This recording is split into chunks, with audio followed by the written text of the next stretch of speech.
Shalom, umat yang dikasih Tuhan. Jumpa kembali dalam acara Sapaan Gembala GKI. Dan hari ini kita akan bersama-sama mendalami satu tema keselamatan yang berharga. Bersama saya, Immanuel Tulas Relenoflan. Mari sebelum kita membaca dan merenungkan bagian dari firman Tuhan, kita bersatu dalam doa. Tuhan, saat ini kami datang ke hadirat-Mu bersama-sama memohon hikmat dan juga pertolongan Tuhan untuk kami dapat mengerti firman kebenaran-Mu.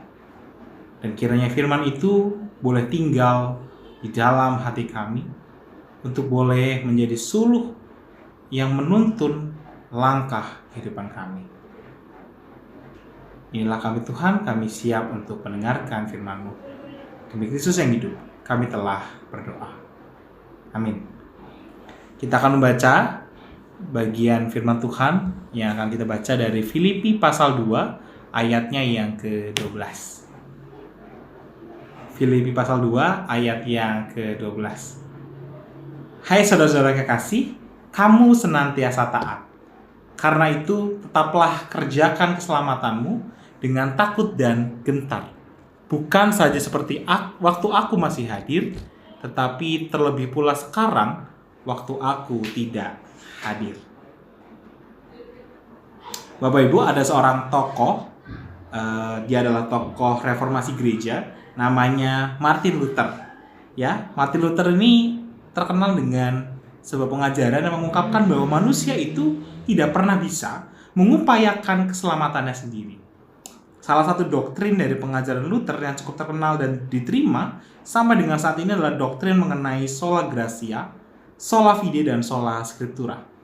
Menurut Luther, manusia diselamatkan semata-mata hanya oleh karena iman, anugerah, pengampunan, dan juga firman Tuhan dalam Alkitab. Jadi bagi Luther, konsekuensi dosa adalah hal yang serius, dan tidak ada satupun manusia berdosa yang bisa menghapuskan dosanya sendiri tanpa karya kasih penebusan Kristus. Untuk itu, keselamatan adalah anugerah dari Allah yang perlu direspon dengan iman dan terus digumuli dalam pembacaan-pembacaan akan firman-Nya. Bagi kita di zaman ini tentu kita percaya bahwa di dalam iman kepada Yesus, kita akan beroleh keselamatan dan terlepas dari upah dosa yang adalah maut. Setiap kita diselamatkan oleh iman kita. Di satu sisi kita percaya dan mengimaninya, tetapi kita perlu mengingat bahwa bukan semata-mata hanya karena iman, tetapi kita diselamatkan karena percaya dan melakukan kebenaran firman Tuhan, dan juga oleh karena anugerahnya bagi kita. Jika iman tidak disertai oleh perbuatan, iman itu adalah iman yang mati. Demikian kata Paulus. Ya, demikian juga kita. Ketika kita terlalu terlena dan terbuai dalam karya keselamatan Kristus, tetapi tanpa melakukan apa yang telah diteladankan dan difirmankannya kepada kita, maka kita pun akan mati. Terkadang kita selalu berlindung di balik karya keselamatan Allah yang kita yakini telah menebus kita, hingga kita berpikiran bahwa dosa yang kita lakukan dalam hidup ini tidak akan berdampak apa-apa pada hidup kita. Akibatnya kita meremehkan perkara dosa dan sering beranggapan bahwa santai aja, nanti kan juga diampuni oleh Tuhan.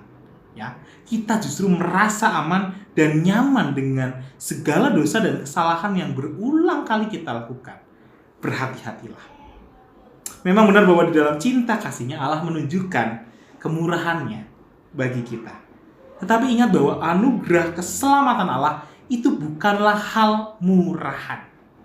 Jika perlu dianalogikan, ya, ketika Anda diberi sebuah batu permata yang sangat amat langka dan sangat mahal harganya, kira-kira apa yang akan Anda lakukan? Ya, tentu sebagai manusia yang berakal sehat, kita akan menjaga berlian itu dengan sangat hati-hati. Bahkan kalau perlu, kita memasang pengamanan ekstra supaya batu berlian itu tidak hilang dan bahkan tidak diambil orang.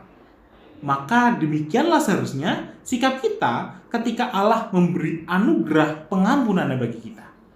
Apalah arti sebuah batu berlian bila dibandingkan, ya, nyawa putra tunggalnya yang telah diserahkannya bagi keselamatan kita. Oleh karena itu, mari kini kita kembali menyadari bahwa anugerah keselamatan Allah adalah sesuatu yang sangat berarti bagi kita, sehingga kita perlu untuk menjaganya dengan penuh rasa syukur. Marilah kita merespon anugerah keselamatannya dengan aksi iman yang nyata melalui tindak laku kita dalam hidup sehari-hari. Marilah kita terus bertekun dalam pengenalan akan cinta kasih-Nya yang begitu besar bagi kita melalui pembacaan firman-firman kebenarannya. Sehingga pada akhirnya setiap kita akan memahami bahwa Dia adalah Allah yang mulia, kudus, dan penuh kuasa. Soli Deo Gloria. Amin. Mari kita berdoa. Tuhan, kami mengucap syukur bila di dalam kemurahan-Mu kami telah menerima anugerah keselamatan yang telah Engkau berikan kepada kami melalui karya penebusan Kristus. Maka Tuhan, di dalam Roh-Mu mampukanlah kami menjadi anak-anak-Mu yang taat, setia, dan berkomitmen penuh untuk terus menjadi pelaku-pelaku firman kebenaran Tuhan dalam kehidupan kami hari demi hari. Mampukan kami terus melakukan kebenaran dan setiap kehendak yang Engkau maksudkan untuk terjadi dalam kehidupan kami, sehingga kehidupan kami Tuhan boleh menjadi kehidupan yang senantiasa berkenan di hadapan-Mu dan bahkan boleh menjadi berkat bagi sesama kami. Inilah doa dan permohonan kami yang kami naikkan dalam nama Putra-Mu yang tunggal, Tuhan Yesus Kristus, Tuhan dan Juru Selamat kami yang hidup. Amin. Demikian sapaan gembala kita pada hari ini. Kiranya Tuhan memberkati kita semua. Amin.